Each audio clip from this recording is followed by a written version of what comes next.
Hey guys, welcome to my new series, Forgotten Games. You all saw the title, so let's get right into it.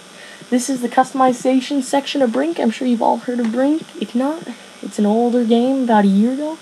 Really fun, so much customization to have. So, as you see, there's multiple headgears. You can change body parts, you can change leggings, you can get tattoos, you can get hair, you can get eye color.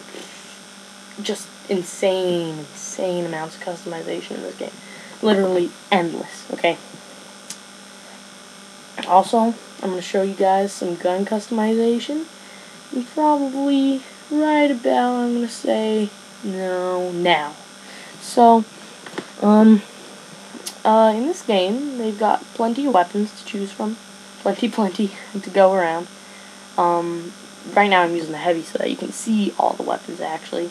These are all the weapons in the game. The DLC is actually really cheap. DLC is like 125 cents, and then they had a free DLC that included 2 maps. I don't think they're doing DLC anymore, so yeah.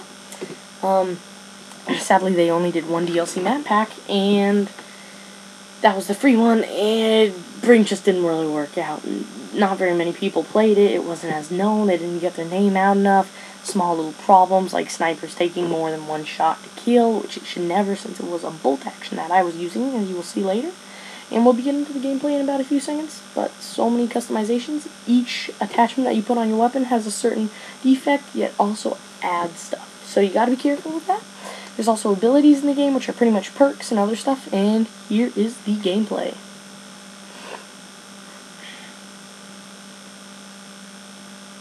So this game has some really nice gameplay to offer. It's like TF2, so if you're a fan of TF2, definitely go pick this one up. But if you're not, and you just want to kind of check it out, look at it, go to GameStop, get a used one. They're like 10 bucks, pretty cheap. You can get them off of Amazon for even cheaper if you're willing to wait that long.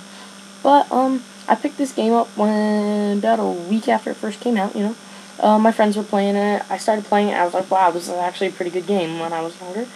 And this was probably the 3rd shooter I ever had, because my parents didn't let me play stuff like Call of Duty then, or Halo. And right after that, I pretty much got Halo and stopped playing this. But yeah, this game was fun while it lasted. I really enjoyed it.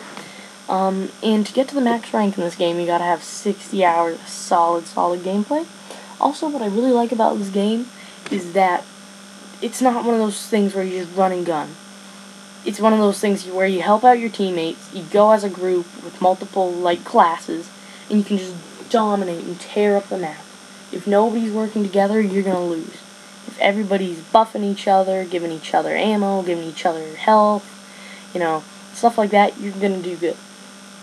And here's the part that I was talking about with snipers. It's just, they need to nerf them because, I mean, not nerf them, but just amplify the damage on them. Because that was a body shot right there, maybe a thigh shot, I don't know what you call it.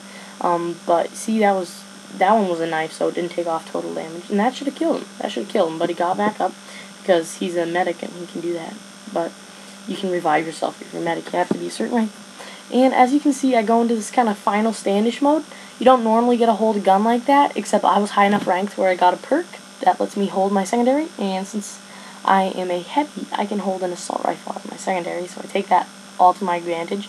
Because you cannot aim down the sights, and it is very hard to hit people unless they are up close. Also, in this game, they have this system called the Smart Movement System.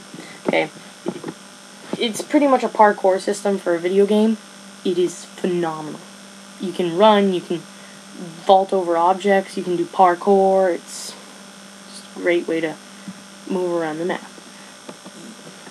Except they didn't really design the maps around that, which I'm sad that they didn't. I mean, they do have a few places where you can do parkour, stuff like right there. You saw that guy in the background. But there's really not that much parkour opportunities. I would have liked more.